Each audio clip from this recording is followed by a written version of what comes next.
Olá, oitavo ano, tudo bem? Bem-vindos à nossa aula de número 43. Estamos na apostila 3, no capítulo 6. Estamos falando sobre a nomenclatura dos seres vivos de Carlos Linneu. A gente já viu toda a história na aula passada, né? E agora acontece a nomenclatura dos seres vivos. Bom, então, como eu estou falando, a parte da ciência que se preocupa com o nome dos seres vivos é chamado de taxonomia. Porque taxon, já falei na aula passada, é a unidade de nomenclatura. Então, de acordo com os critérios que foram sugeridos por Carlos Linneu, os seres vivos estavam organizados em grupos. Agora, com a nova nomenclatura, que foi modificada por Rose em 1977 e atualizada por ele mesmo em 1990. Antes, a gente tinha reino, monera, protista, fungi, planta e animalia. Das bactérias, dos protozoários, dos fungos, dos vegetais e dos animais. E tinha o grupo dos vírus, porque o vírus é grupo e não é reino, porque ele não se enquadrava nos critérios de classificação propostos por Carlos Linneu. Aí, o ESE, ele atualizou criando domínios.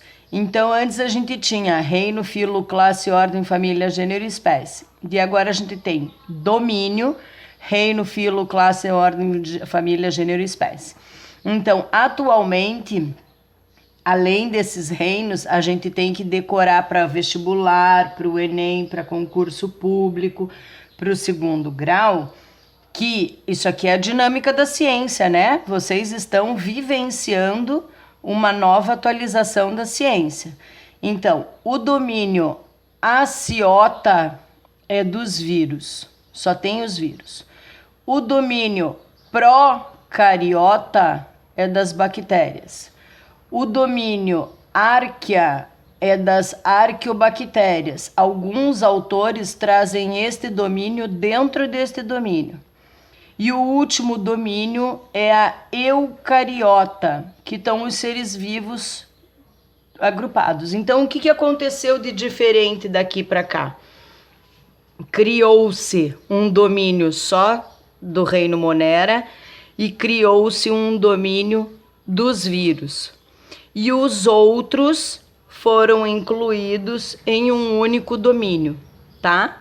Essa monera aqui, ela pode ser dividida em dois, em procariota e arquea, porque o arquea são, que a gente vai ver na próxima aula, são das bactérias que vivem em extremos, em condições extremas, tá? Então, o que nós temos que aprender na aula de hoje é que a ciência mudou. Quais foram os novos critérios que surgiram para o ESEL reorganizar os seres vivos? Além do grau de parentesco, além da característica da célula, além do funcionamento e das estruturas, agora tem o material genético. Então, com o avanço da tecnologia, da microscopia eletrônica, do sequenciamento do material genético do DNA dos seres vivos, a ciência precisou organizar de uma forma diferente, tá? Então, o domínio de bactéria, o domínio de arquea, o do vírus tá para lá e o resto tá para lá. E aqui o eucariota, que é o protista, o fungo, o plante e o animal. Lembrando que a única diferença entre o reino fungi e o reino animal é que o reino fungi se alimenta, são heterótrofos por absorção. Ele encosta na matéria orgânica e já começa a se nutrir. E os animais, eles são heterótrofos por ingestão. Eles têm que morder, comer, passar por um processo químico de digestão para depois absorver os nutrientes, certo? Aqui tem só mais um pedacinho da nossa aula de hoje, porque como esse assunto é novo, eu achei melhor segmentar, tá? Senão a aula ia ficar muito comprida. O que a gente tem que saber? Carion é núcleo em latim. A membrana que protege o núcleo é a carioteca. O sufixo teca significa armazenar em algum lugar, guardar. Então, por exemplo, aonde você guarda os livros, as referências bibliográficas? Na biblioteca, tá? O registro das árvores na xilofoteca. Então, cada palavra que terminar com o sufixo teca significa que está guardando e protegendo. Eu, em latim, é verdadeiro. Pró significa antes. Então, eucariontes são aqueles que têm o núcleo verdadeiro. E os procariontes são aqueles que vieram antes da membrana nuclear. Então, o material deles está solto no citoplasma.